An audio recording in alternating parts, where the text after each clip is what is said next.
Chicago Tomahawk. If you're on us live, thanks for tuning in. Well, it's the end of the season, man. Another long Blackhawk season, another 82 games down.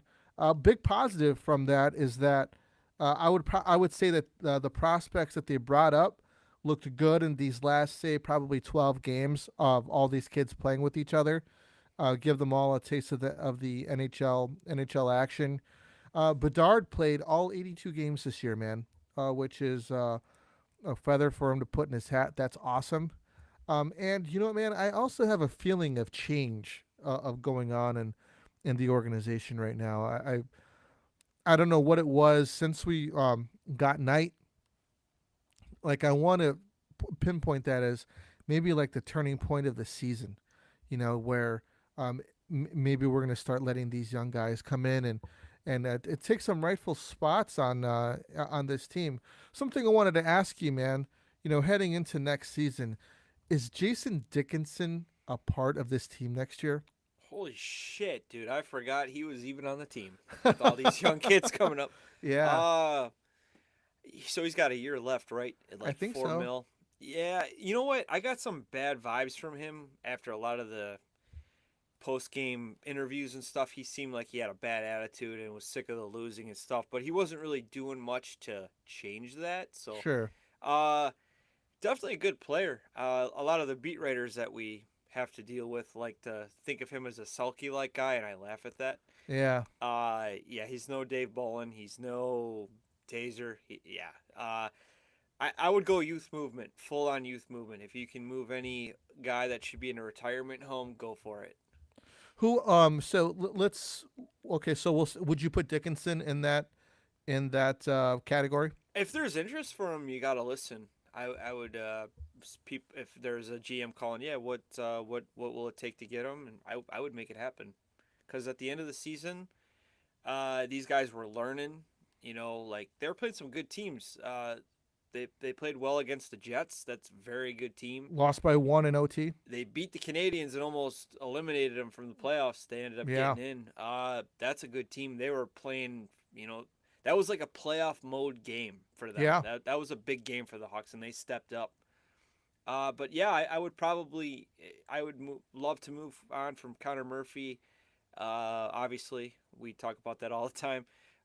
Nick Foligno, I know a lot of people like him. I think he's a good dude. I don't know. I don't see like the hype with a lot of people. They think he's. I think he. It's hard to explain when something goes wrong. He steps up. He'll say something to the media, but then it'll be bad for like a couple weeks, and he doesn't say anything. So I don't know. I like to see some new leadership, and honestly, I've seen a lot of picks with Frankie Nazar wearing the C. I think he'd make an excellent leader on this team. He seems like a type of guy that it's um hard not to like him. But Personality. Yep. yeah, as far as Foligno is concerned, you know what, man? I think he's a good captain, but his play just isn't up to par. And when you've got young guys waiting in the wings, ready to play, and you've got, kind of Foligno back there, it's not from a lack of effort. It's from a, man, it's kind of time to kind of go off into the sunset. I appreciate his leadership, and I think that he's a good captain. But if we're looking to take that next step and get better, I think that the more young guys you have in there, the better. And I know it's very popular to think that. Well, it's also been proven, when you having experienced guys in the back end. But with what the Hawks are doing, man, I don't see why we can't have lines like Vlasic and Rinzel. Vlasic is going into his fourth season. Um, Yep. Rinzel can it'll be his first full rookie season. A second line of Korchinski, and personally, I like EDM, Ethan Del Maestro or Nolan Allen, and having a third line with if Levshinov isn't in Rockford, which I think that he could use a little bit more seasoning. He's good. He does not lack effort, man, which is something that um, you want to get out of young guys. He plays really, really hard. If they want to make it his first full season, I think that he would be good to kind of slowly move him up the lines on maybe from the third pairing. Korchinski already has a full season of NHL experience and a full season of AHL experience. I think that he should get the nod before Lev just to see, essentially where he's at. But a problem with Korchinski is that he seems to, it takes him a little bit to get going. And he needs to be able to get comfortable, relaxed, go and play his position the way that he plays, and put him on that second pairing, like I said, with EDM or Allen, and have a third pairing of preferably Levshinov and Crevier. I like Crevier. Now, if we have these three lines, man, the smallest guy that we have there is Levshinov, and he's 6'2". He plays bigger. He does. And the rest of them are 6'3" and bigger. So we have some pretty big defensemen, man. And I think that it's time to let these guys just play. Okay? They've other than Levshinov, well, I guess we can count his full season as the AHL. So we can all say that they've all spent some time in the AHL. They all deserve an opportunity to play. Let them grow, because that's what I was seeing in these past 12 games was a bunch of young guys starting to gel with each other, get to know each other, and start building a camaraderie amongst each other. And I think that that's just as big as the on ice product and the on ice development. Yeah, well, it's the big thing for the Hawks to do is find their guy behind the bench, Right. and that's going to determine a lot. 100%.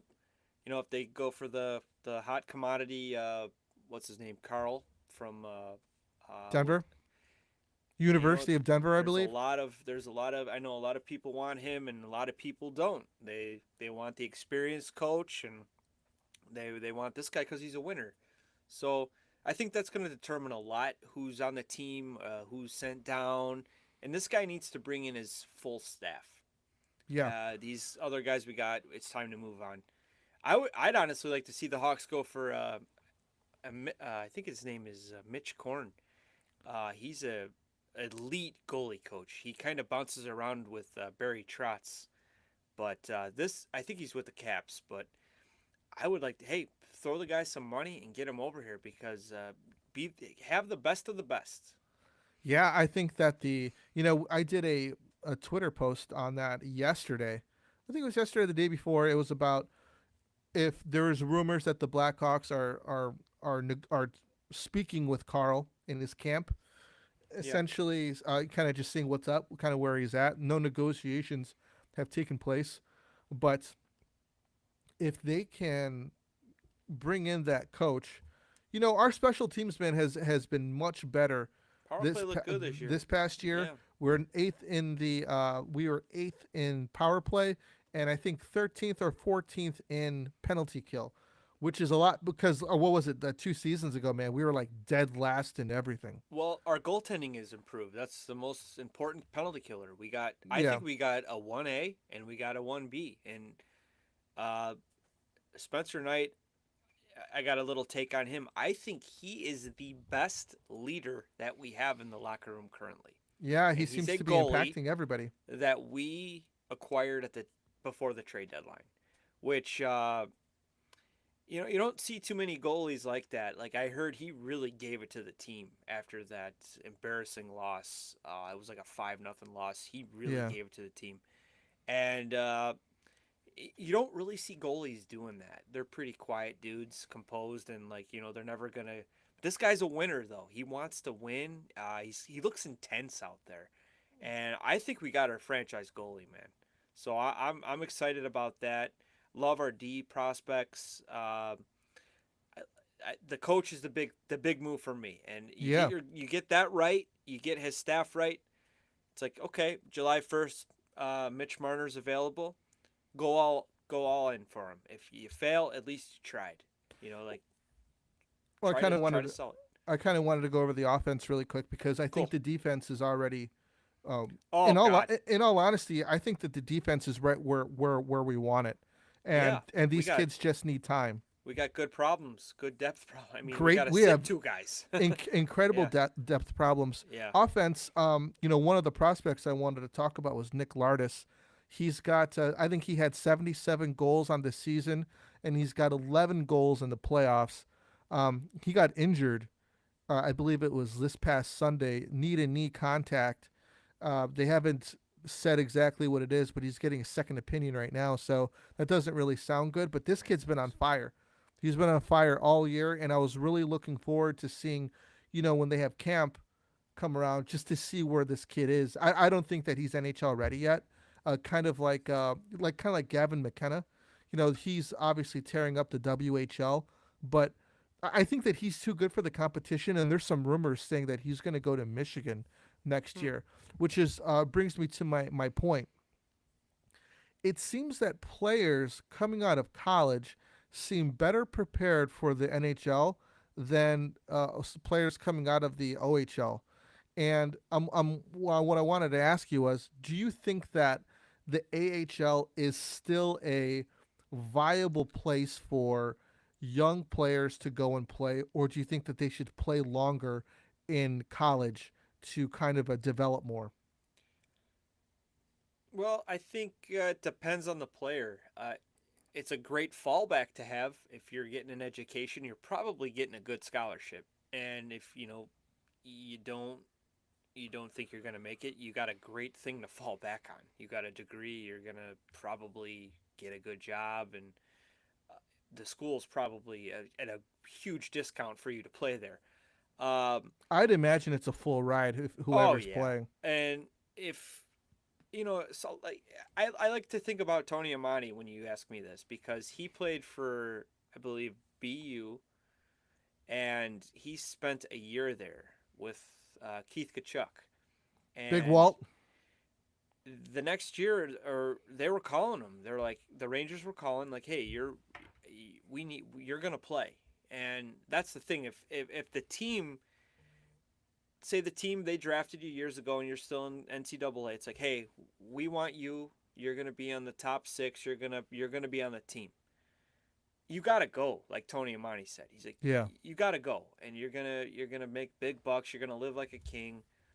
But if you're not like, if they're saying, hey, we want you to play in the AHL for a year, it's different. It's like, nah, you know what? I'm gonna stay here because the development's good here.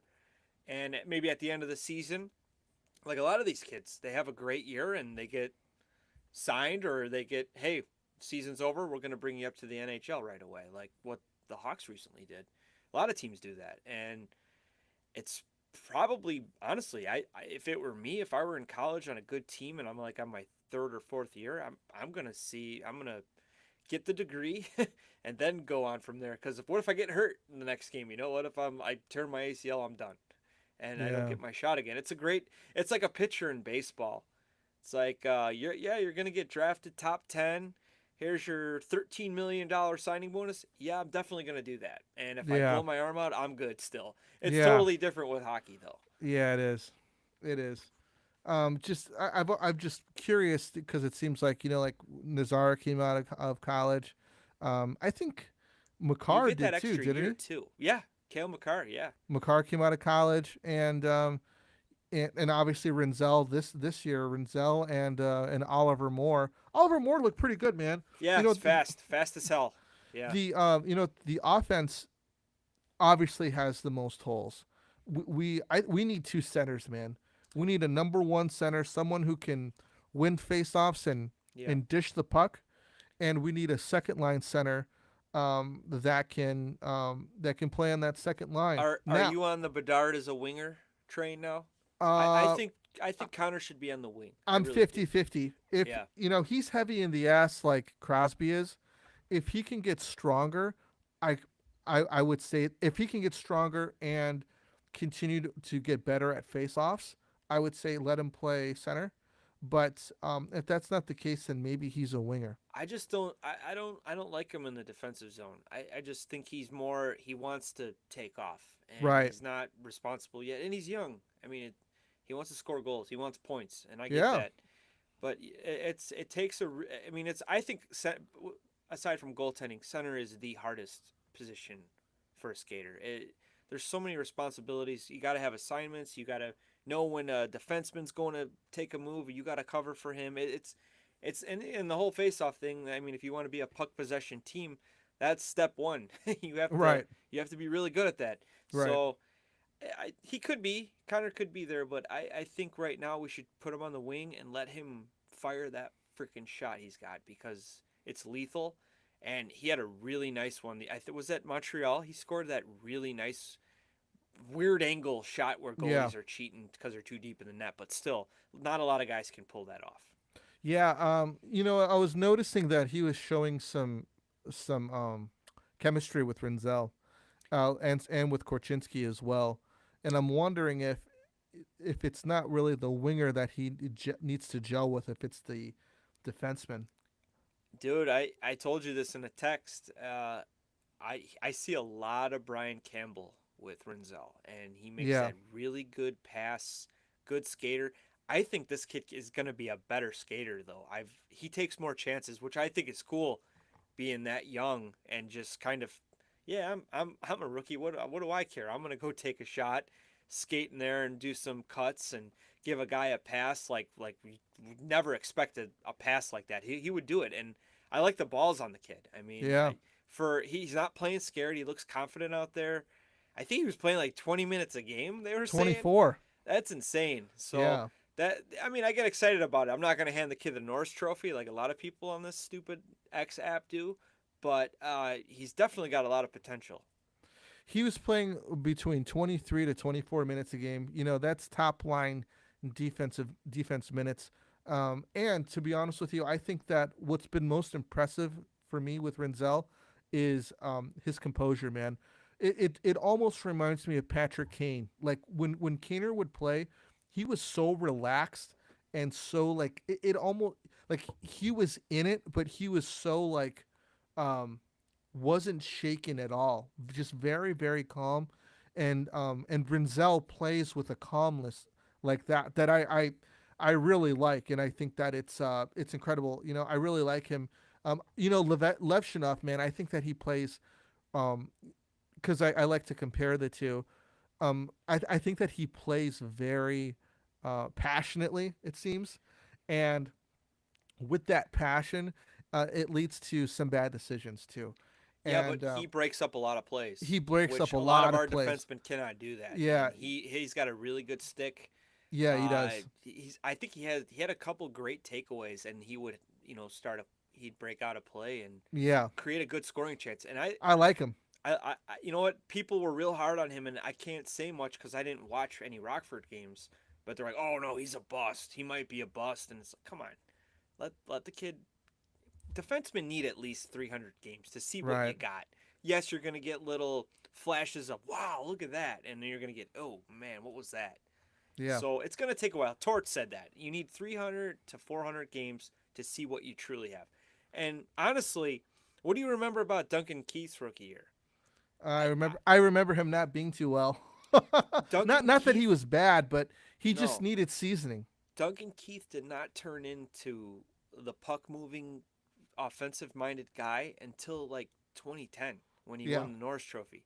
And we didn't know we had that, and that's why we unloaded Campbell, I think. Like we've talked about before, it's like, okay, we got a good puck mover, and he's homegrown, he's cheaper, and he doesn't have 8 years of a contract we just gave him, and he's better.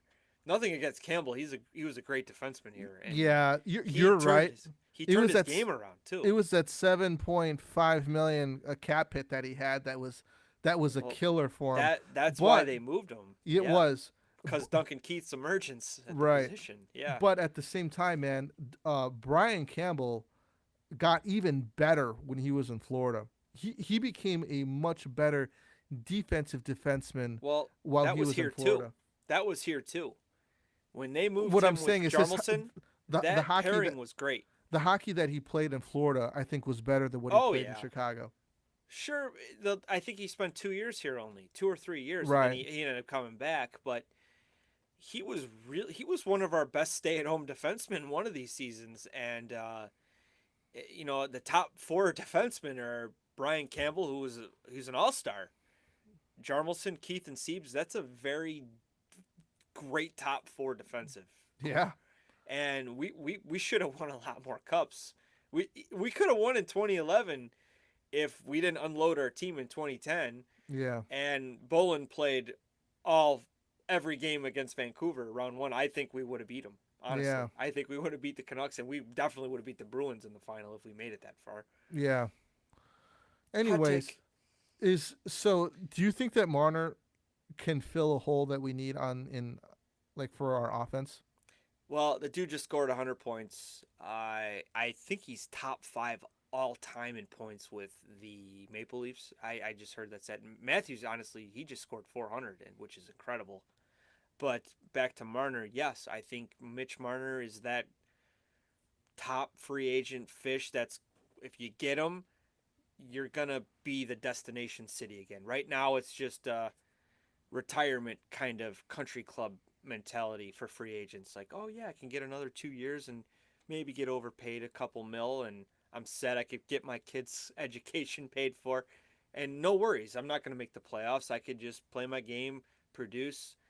Now, but if you get Marner, it's like, whoa, these guys are dead serious. Let's go. These guys are up and coming, and now people are gonna see. Okay, I got Connor Bedard, I got Spencer Knight in net, and I signed Mitch Marner. A lot of these upcoming free agents are gonna be excited about it.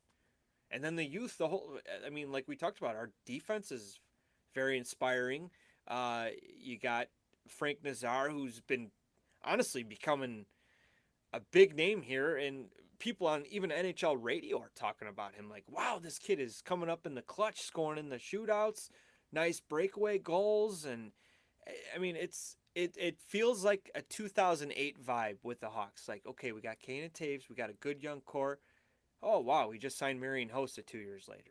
It's like it's like that Marian Hossa like signing. Not comparing Marner and Hossa, but Yeah. it's like the feel, and I think it would be huge for the Hawks. Yeah. Nazar had one goal in his first 18 games. And then after that, man, I mean, if you look at his numbers, he was on pace for between 25 and 30 goals, man. And if you played him with Bedard, which they had him, Bedard, and Bertuzzi together, Yeah. that line was dynamite, and they broke it up for some reason. And I don't know Probably why they so that did they that. could stay in the lottery race. I guess, but I mean that they look great together. And I thought Bertuzzi actually had a quiet, good year. Very Yeah. good on the power play. That was and Tevu did too. That was two good signings by Davidson. Give him credit on that. I just don't like the other signings we're doing. We got to stay away from that bum on another team, bring him in here to try to change it around. No, it's not going to work that way. I say you go for the big fish. If you fail, whatever, you fail. But I I think we need to probably make a move to bring in a top line guy. Let me ask you something. If you have the opportunity, would you bring in John Tavares? Um, you know what? Somebody asked this question on NHL radio to a guy like, "What do you think about JT 91 mentoring the young kids in Chicago?" And the guy actually he said he's having a good year, Tavares, 30 but I goals. think his heart is he's a Toronto kid. Yeah. I think he's going to stay with the Leafs. Even at the end of the season, I know they haven't talked about negotiations, but he's going to take a huge pay cut. And at his age, I don't think I could see him doing that. I think he's going to be hungry to try to get the Leafs that cup because I mean the matchup's looking good this year for them the first round. We'll see if they can. They don't have to deal with a Florida team, which is nice. Yeah, but what if they lose to Ottawa? We'll get to let's get to the playoffs matchups later. I just wanted to talk about I would just leave the center city. like a possible center, for the Blackhawks, and I thought that Tavares still has some game left in him.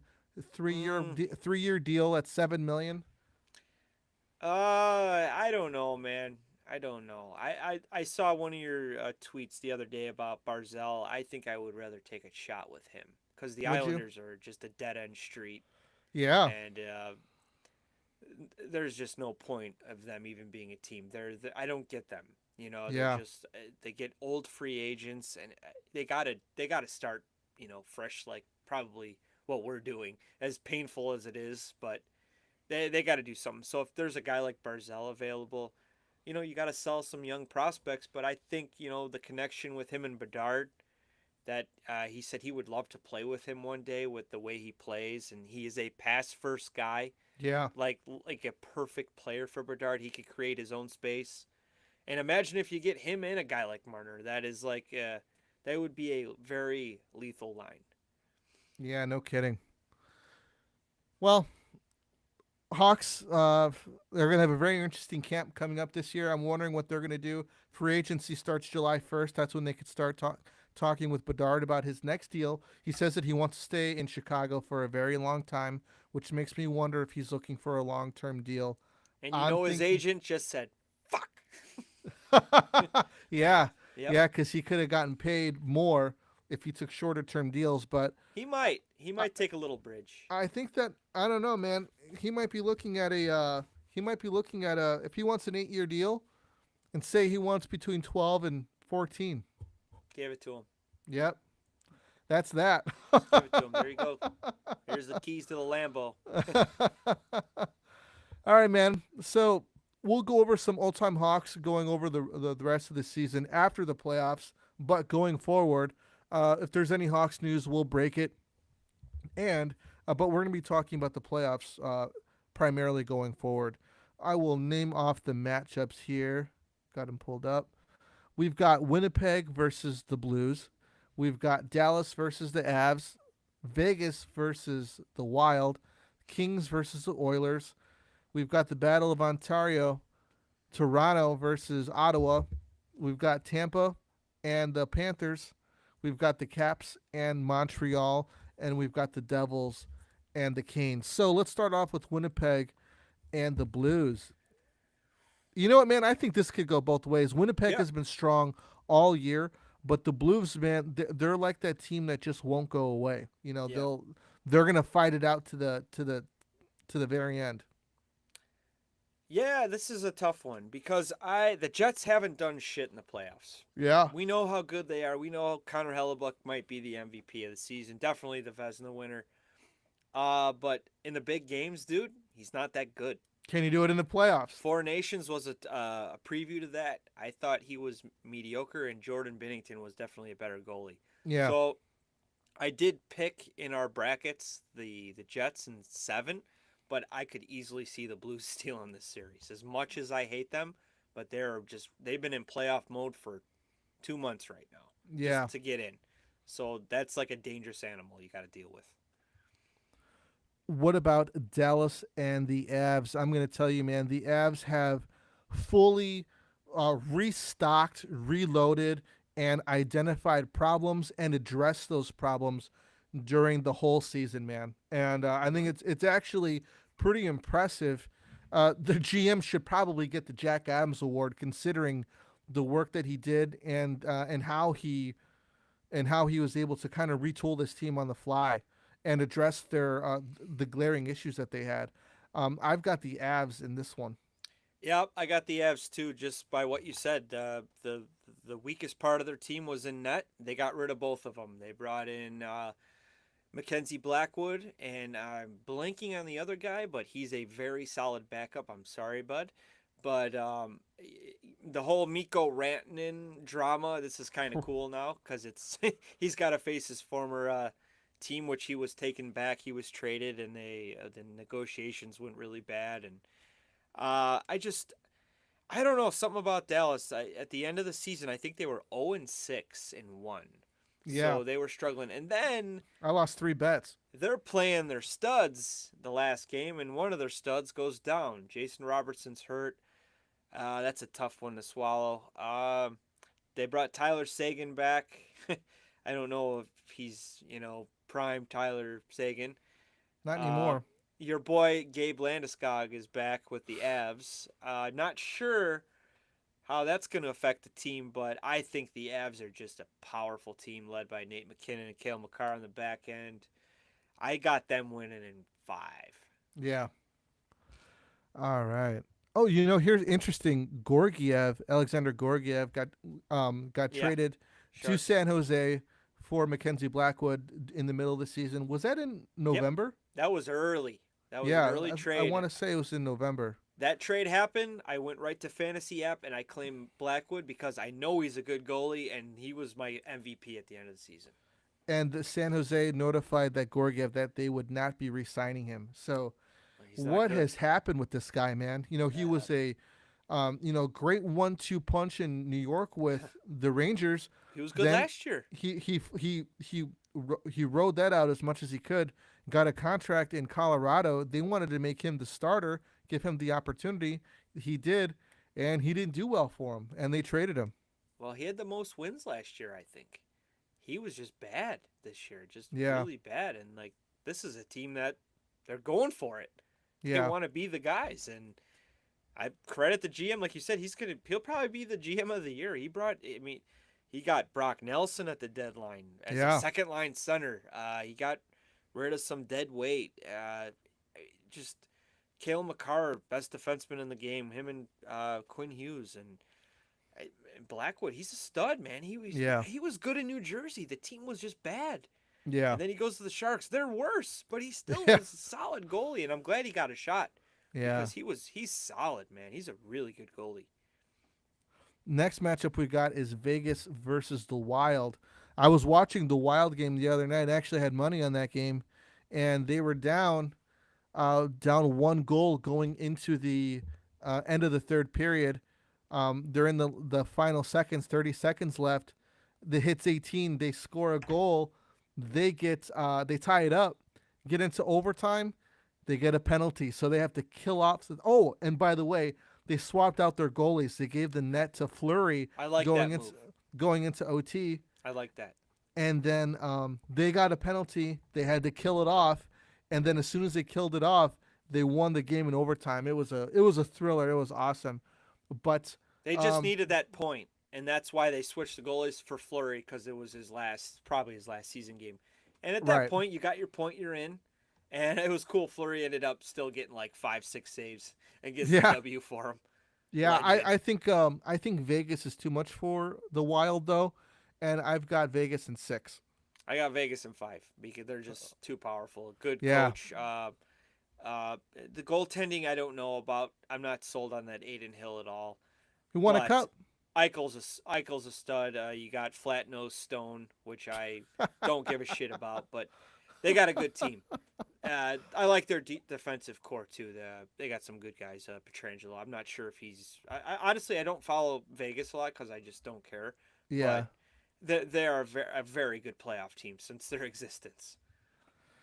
Our next matchup, we've got the Kings and the Oilers. Man, So let me go first on this one. okay. This is their year, the Kings. I think they're the oldest NHL team. I want to say I've heard that. Uh, I think McDavid is kind of banged up. He's been banged up all year, but Skinner, there's a huge question mark with him in net. He's been really bad, and they might go with Picard. I think Calvin Picard, and so he's their backup. He'll if he starts, he will be the worst goalie starting in the playoffs. Nothing against him.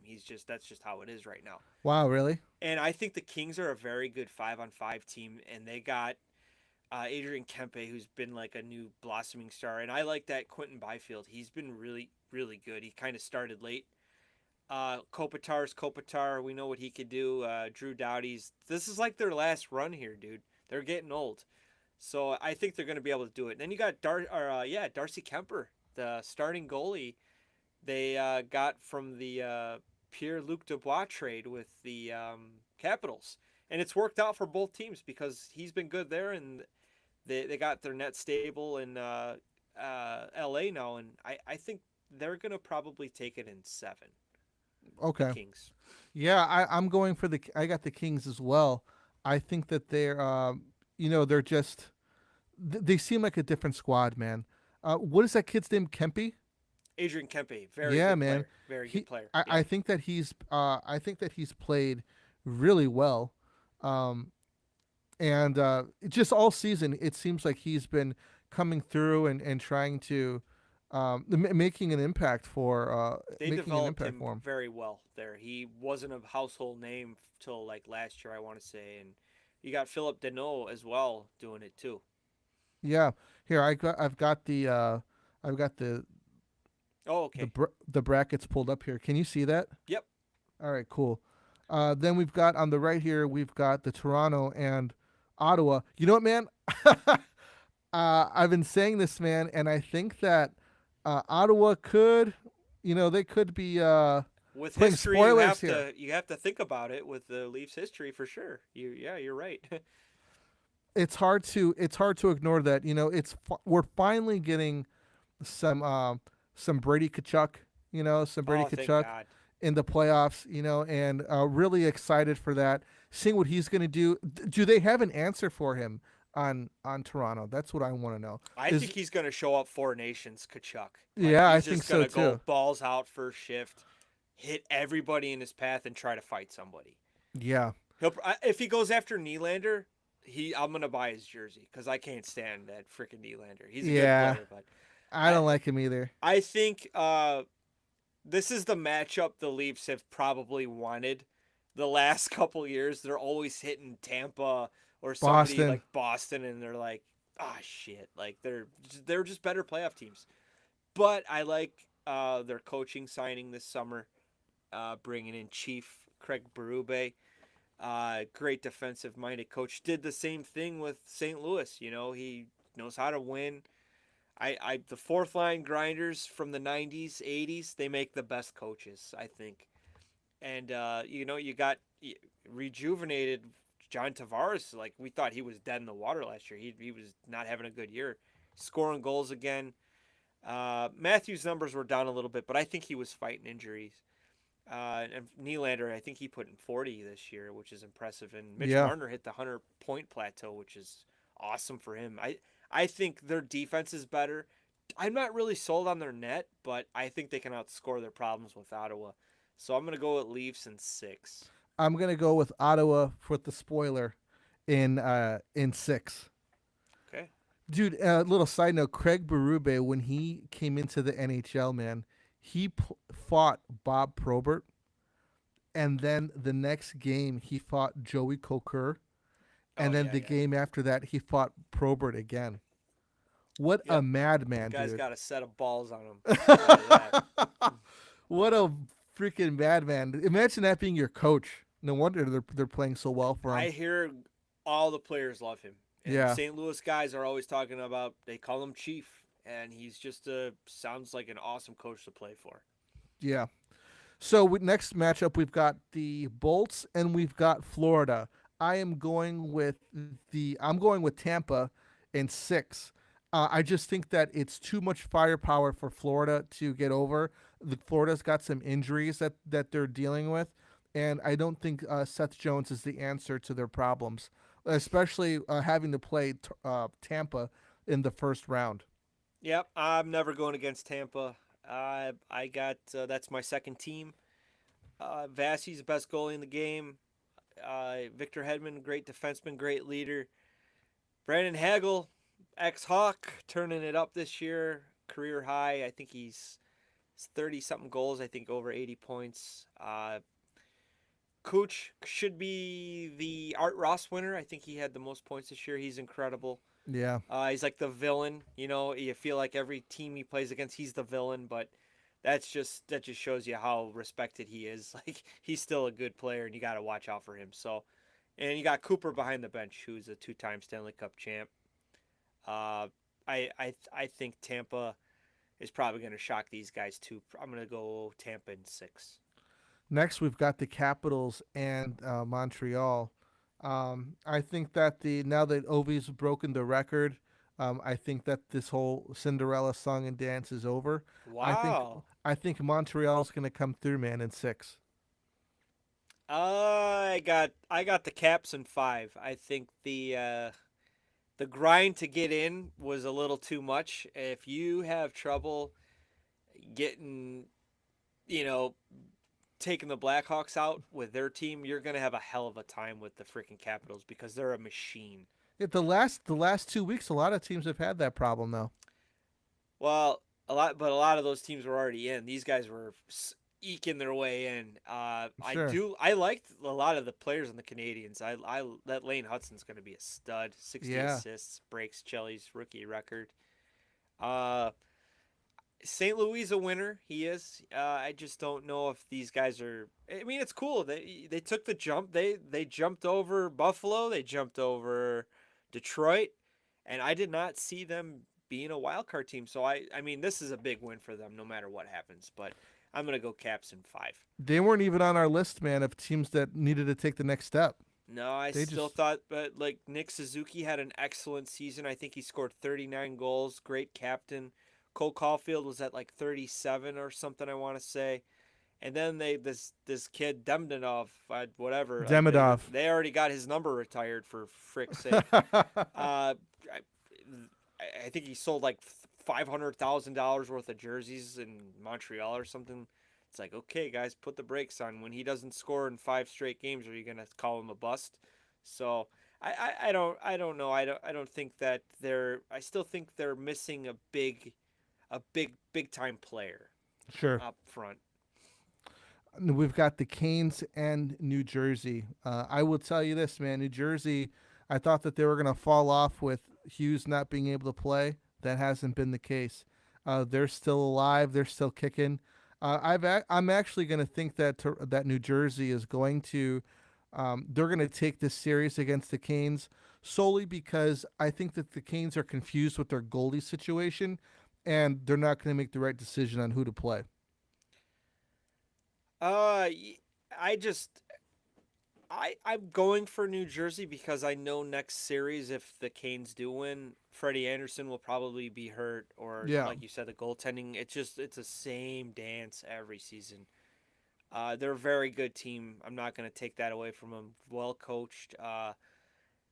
Seth Jarvis is an upcoming star. Uh, you know, Sebastian Aho, good player, but I just don't know if definitely a good playoff team, but I think when you got Jacob Markstrom you're going against, he's a really good goalie when he's on. And they got Dougie Hamilton back, a good puck mover, but the Devils are still missing their stud, Jack Hughes. He's Yeah. out. Luke Hughes is still playing. It's I'm gonna just go. I want Jersey to win, but I think the Canes are probably gonna win this one. But next series, if they do win, I think they're gonna run into a probably a Capitals team that's just gonna just give them so many problems with offense. Well, cool, man. Those are our picks. Stop sharing. That was fun. Um, do we have rookie of the year takes, man? Oh yeah, yeah. Dustin Wolf, Lane Hudson, Macklin Celebrini. You know, these guys, all three of these players made huge impacts onto their teams. I don't think that Calgary would have been where they were without Dustin Wolf. Nope. Celebrini was as advertised, and Lane Hudson came out of nowhere, scoring 60 points and Couple or I'm goals sorry, too. Yeah, 60 assists. 60 assists. Yeah. And I just think that he was huge for their squad. I don't think Mitchkov's really in the conversation. No, no. We got to look at this too. Who's in the playoffs? You Well, know, Calgary's not. Neither are Yeah. the Flyers. Montreal's in. This kid had a lot to do with that, and I know it's not a playoff based thing. It doesn't matter. Uh, Being a goalie guy like I am, I think Dustin Wolf deserves it, but the league doesn't like the rookie of the year goalie. I mean, you don't see too many of them. I think you got to give it to Hudson. You have to. That 60 assists is very impressive. It might even be more. I could be wrong. I think he actually passed Chelly. But Celebrini, very good. I mean, what did he score? Like 25 goals or something? It's impressive and everything, but I just think Lane Hudson had too good of a year. Yeah, yeah, I agree. Well, all right, everybody, that's all that we've got for you right now. We are going to come back at you with um, more playoff action during the week next week, and because it's gonna be coming in. Um, Matt, you got anything else? No, man, it's the best time of the year for me. Love playoffs, especially when your team, is rebuilding. Yeah, something to look forward to. You kind of get behind a team and see if they could, go round around and take it all. But I'm gonna go with Tampa in the East for me, and I'm hoping out of the West. I don't really care, but I just think we could see a Colorado Tampa rematch. That's what I've got on my bracket. Yeah. I've got we did a tomahawk bracket. It's on our Twitter page. If you guys want to join, anybody's free to join. Password is NHL playoffs, and come and join and have fun with us. I've got Colorado and Tampa as well. If it is, that'd be a great final between those Hey, two squads. what do we talk about? The rivalry with them hating Cooch Yeah, and Tampa, Tampa Bay people hating Nathan McKinnon. yeah, That's nastiness, rivalry. That's what people like. yeah. Canada That's versus what we US. need. That would be sick, man. I would love that. Yeah, hopefully the NHL can build up this playoffs, kind of like and get some success like they did with the Four Nations and get people involved. Yep. All right, everybody, that's all that we got for you. Have a great Friday evening. Take it easy. This is a Tomahawk, and we're out of here.